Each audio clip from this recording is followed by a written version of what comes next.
Anxiety told me I couldn't make it through another day. The psychiatrist asked me how I was handling my anxiety. I told him I introduced my anxiety to my God, and now they don't get along anymore. For a long time, I felt like my prayers aren't working, and I know I am not alone in this.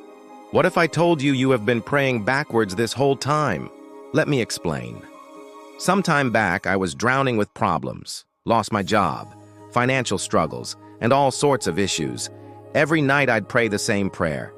God, here are all my problems. Please help me.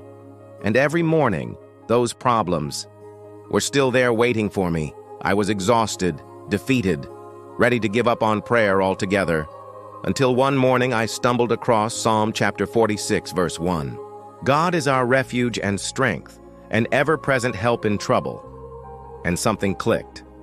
I'd been talking to God about my problems, but I had never talked to my problems about God.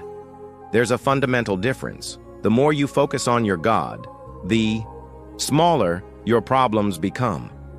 The more you focus on your problems, the smaller your God seems. What happens when your impossible situation meets an all-powerful God? What happens when your uncertainty meets divine omniscience? What happens when your weakness meets unlimited strength? So I tried something different.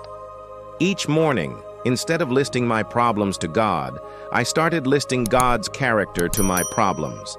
To my depression, my God is the lifter of my head.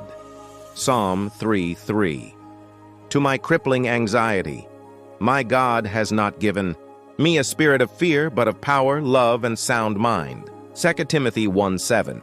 To my empty bank account, my God supplies all my needs according to his riches in glory. Philippians 4:19. To my health uncertainty, by his stripes I am healed. Isaiah 53:5. To my relationship struggles, the God who reconciled me to himself can reconcile anything. 2 Corinthians 5:18. To my persistent temptations, my God provides a way of escape in every trial. 1 Corinthians 10:13. To my mountain of problems, my God said, if I have faith as small as a mustard seed, I can say to this mountain, move from here to there, and it will move. Nothing will be impossible.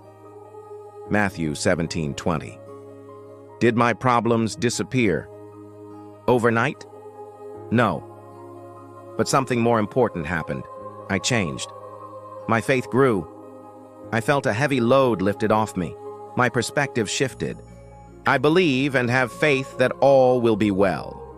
This isn't positive thinking. This is biblical truth. David did this in the Psalms constantly, reminding himself who God was in the face of his troubles. Daniel did this in the lion's den. Paul and Silas did this in prison. So here's my challenge to you. Take your biggest problem right now, the one that keeps you up at night. Now, instead of begging God to take it away, try introducing your problem to your God. For the next 7 days, try this. When a problem comes to mind, immediately redirect to a truth about God's character. Then, watch what happens to your perspective. Remember that psychiatrist I mentioned?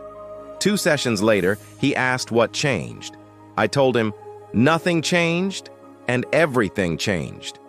Because when your problems meet your God, they don't stand a chance. Pause right now. Close your eyes. Tell your biggest problem who your God is.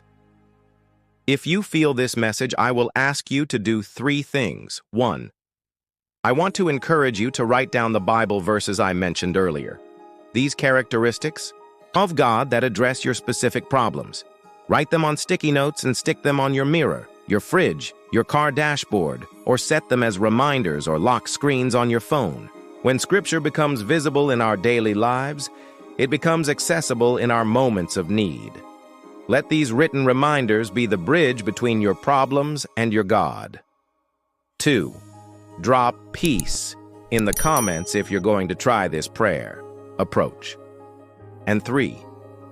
Share this with someone stuck staring at their problems, and they need to shift their gaze upward. Remember, your problems are temporary. Your God is eternal. Don't just tell God about your problems. Tell your problems about your God.